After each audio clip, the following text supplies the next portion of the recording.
All right, ladies and gentlemen, it's just a beautiful day here in Better Community Initiative International Parliament. My name is Richard Omobiga. Today we'll be talking about some areas that has to do with insecurity and the wrong development in our community today. But first of all, I'd like to recognize people around here for the meeting. Here I have a security expert, a convener of Better Community Initiative International, the president of Comrade, Mecha Samuel. Comrade, you're welcome to this parliament. And I still have still members of the Board of Trustees of Better Community Initiative International, Reverend Samuel Echomo. Reverend Samuel Echomo, you're welcome to this parliament. Thank you. And I still have legal advisor, the Secretary of Board of Trustee of Better Community Initiative, BK Mwagwe. You're welcome to this parliament. Thank you very much. And I still have an ambassador, a community ambassador of Better Community Initiative International, today with me, Dr. Mecha Chamberlain. And my colleague that will be working with me today, Lorraine. All right, today we'll be looking at few points.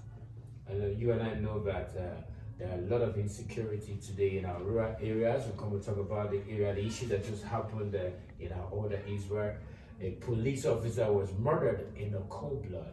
So now, let me start with Barrister Mwagwe. So I just want to ask you one question. As a legal professional you are now, I believe that there's a lot of things that we people, the communities are expecting from you. And let me start with you, Barrister. What does leaders in community interact with government? Does leaders in community interact with the government? I mean, the government, the leaders in the community, does they interact with government? Yes, they interact with government, but it's not effectively. There hasn't been any efficient interaction between the government and the community leaders. The reason is just simple. The community and the government, they only tend to meet when there is a government interest. When government is coming, either the political leaders are coming to do a campaign, or they are trying to press in their directive or policies on the masses. They will now have to tell the community leaders to also convey the message to the members of the community. That is just how they interact. But effectively and efficiently, there is no interaction between the government and the community. Now, when I'm looking at that fact that there's no interaction with the leadership of the community with the government, don't you think part of that's one of the things that is bringing insecurities in our community today?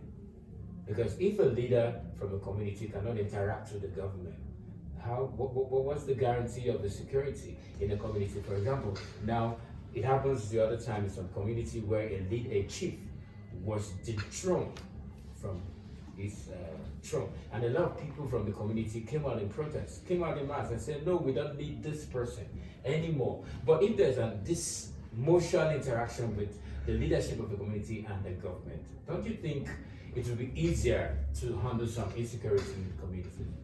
Very well. If the government and the community they are interacting effectively, there should be a way of, once the government gets the wind of any information about a public interest issue, such as security or community crisis, they will intervene immediately. Okay. They have the mechanism to intervene immediately. They can send the police, they can send the army. It depends on how the crisis, how the level or the magnitude of the crisis. Okay.